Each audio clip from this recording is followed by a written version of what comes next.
My dear friends in Christ, నా సాక్ష్యాన్ని మీరందరూ యూట్యూబ్ నందు ల్యాంప్ మినిస్ట్రీస్లో విట్నెస్ చేశారని నేను నమ్ముచున్నాను.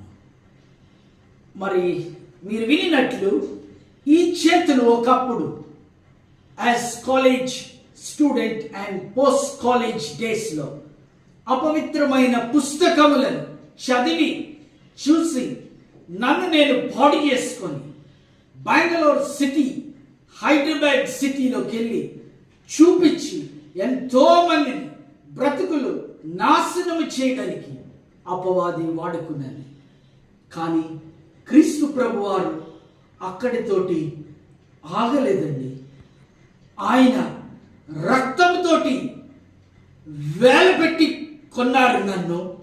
ఇదిగోండి, ఈ చేతుల్ని కార్చిన రక్తంలో కడబడిన నిశ్చయత నాకు ఇచ్చి, మరి ఈ రోజున జీవ గ్రంథం రోడ్ల మీదకి వెళ్ళి సువార్త ఇలా ప్రకటిస్తా ఉండగా ఆ మార్గమున ఒక సాఫ్ట్వేర్ ఇంజనీర్ కిడ్నీ ఎయిల్మెంట్ తోటి, అన్బేరబుల్ పెయిన్, నొప్పితోటి మెలికలు తిరిగిపోతా ఆ మార్గాన వెళ్తా ఉండగా ఈ పరిశుద్ధ జీవ గ్రంథాన్ని చూసి మెడికల్ షాప్కి వెళ్ళవలసిన ఆయన తిన్నగా టర్న్ తీసుకొని బైబిల్ దగ్గరికి వచ్చినాడు.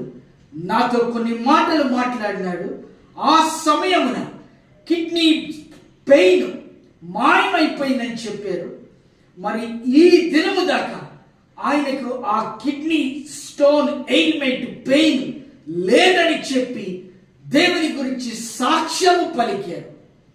డియర్ ఫ్రెండ్స్ ఇన్ క్రైస్ట్, మరి ఇదే బైబిల్లో ఉన్న వాక్యములను లోకమందంతటా డిస్ప్లే చేసి లోకమునంతటిని ఆయన రక్షణలోకి నడిపించడానికి క్రీస్తు ప్రభు వారు మాకు for the very first time in the country LED display gadget in gospel దయచేసినారండి.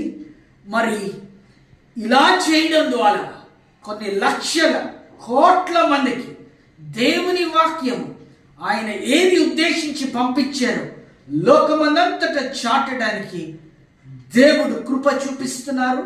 మీ ప్రార్థనలు మాకు ఉంటాయని మేము నమ్ముచున్నాము. మీరు కూడా మీ ఆశ చొప్పున, ఆయనకి ఇచ్చిన భారము చొప్పున సువార్తలోకి మీరు ముందడుగు వేసినలా ఆయన జత పనివారుగా, ఆయన చేతి పనివారుగా లోకమందంతటా సువార్త ఎన్నో రీతిలుగా